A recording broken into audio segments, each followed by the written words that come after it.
Haleluya. Shalom Alehim. Berjumpa lagi dengan saya pada perenungan hari ini, tanggal 1 Juli 2023. Saudaraku, mari kembali kita mengucap syukur di dalam doa di pagi hari yang cerah ini kepada Tuhan Allah kita. Dan juga kita mau awali pagi hari ini dengan senyuman dan sapaan kepada sesama kita. Kita awali perenungan pagi hari ini dengan tanda kemenangan kita. Dalam nama Bapa dan Putra dan Roh Kudus. Amin. Bagaimana memperoleh pemulihan dan kesembuhan. Bacaan liturgi hari ini diambil dari kitab Kejadian 18 ayat 1 sampai dengan 15 dan Injil Matius 8 ayat 5 sampai dengan 17. Saudaraku yang terkasih, selagi masih hidup saudara, permasalahan demi permasalahan pasti akan kita hadapi saudara. Dengan tidak memandang siapapun itu, entah kaya, miskin, berpendidikan tinggikah, yang tinggal di kota atau desakah, berpangkat, pemimpin, semuanya tak dapat terhindar dari masalah saudara. Yang dapat kita lakukan adalah mencegah atau menanggulangi masalah itu dengan bijak.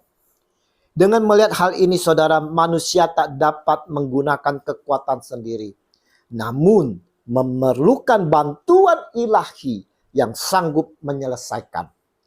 Harus diakui bahwa kita tidak mampu mengatasi setiap permasalahan demi permasalahan dengan kekuatan kita sendiri saudara. Apalagi berharap dan bersandar kepada sesama kita. Alkitab menyatakan beginilah firman Tuhan. Terkutuklah orang yang mengandalkan manusia, yang mengandalkan kekuatannya sendiri, dan yang hatinya menjauh daripada Tuhan. Yeremia 17 ayat 5. Allah Bapa tahu saudara akan kelemahan kita. Dan dia tahu akan persoalan kita.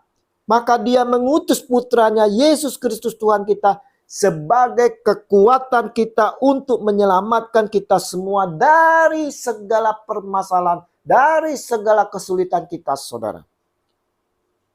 Injil hari ini yang kita renungkan dituliskan, ketika Yesus masuk ke Kapernaum, datanglah seorang perwira mendapatkan dia dan memohon kepadanya, "Tuan, hambaku terbaring di rumah karena sakit lumpuh dan ia sangat menderita." Matius 8 ayat 5 sampai dengan 6. Saudaraku yang terkasih, kita lihat seorang perwira saudara yang mempunyai kedudukan tinggi di pemerintahan mengalami kesulitan perihal hambanya. Bisa dikatakan hambanya itu adalah asisten rumah tangga atau tukang kebun saudara.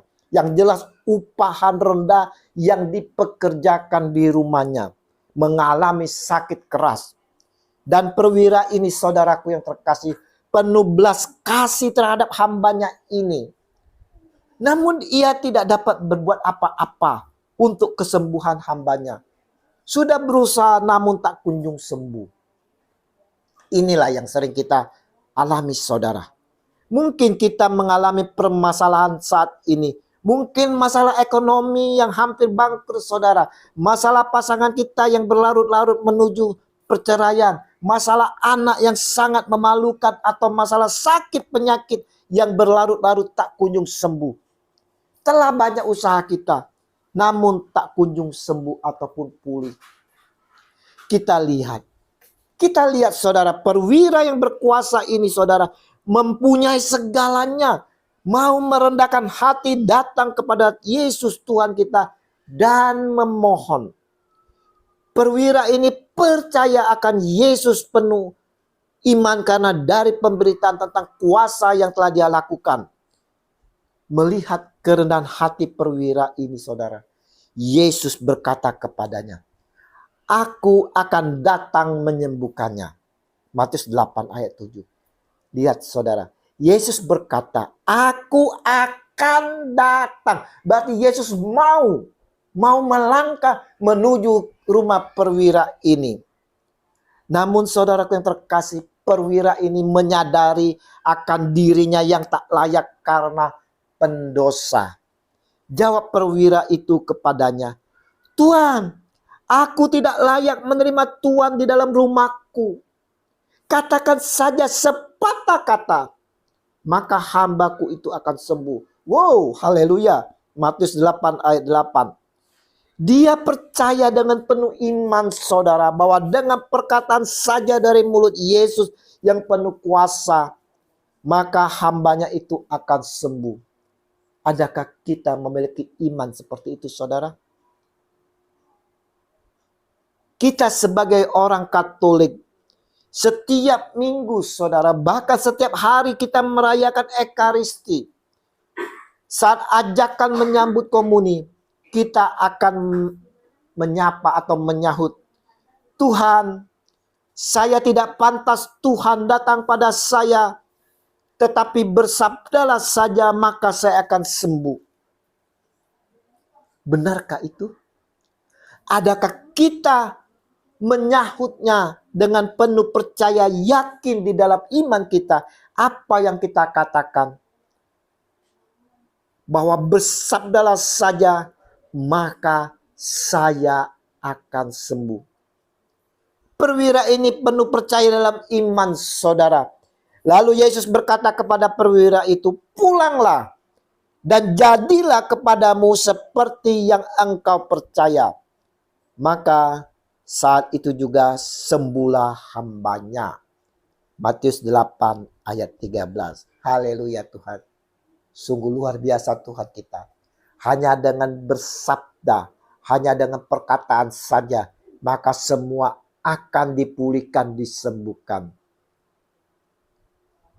Perenungan hari ini saudara, mau mengajak kita semua merefleksikan atas iman kepercayaan kita kepada Tuhan kita Yesus Kristus.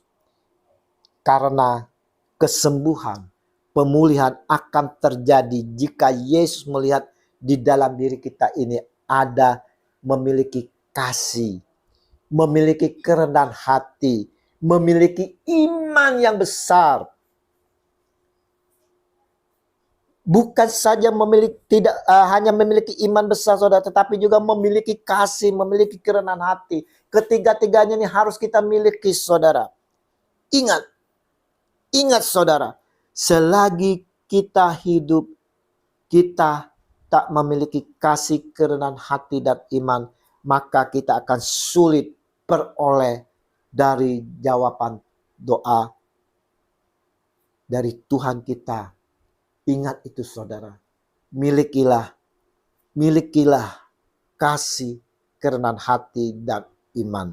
Mari saudara-saudara yang terkasih, tetap terus kita miliki kasih dan hiduplah dengan penuh kerendahan hati dan berimanlah penuh kepada Tuhan kita Yesus Kristus.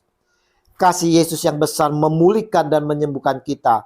Dan saya berdoa untuk saudara-saudaraku yang pada saat ini mengalami sakit apapun. Biar Tuhan Yesus boleh dengan kasih-Nya menjamah dan menyentuh. Dan pulihlah engkau, sembuhlah engkau. Dan mereka yang mengalami persoalan hidupnya, apapun permasalahannya, biarlah Tuhan Yesus menjamah dan menyentuh engkau. Dan engkau boleh mengalami pemulihan. Dan persoalan engkau boleh diselesaikan. Di dalam nama Tuhan Yesus, saya berdoa untuk saudara-saudaraku sekalian. Amin. Dalam nama Bapa dan Putra dan Roh Kudus. Amin. Haleluya. Shalom. Alaikum.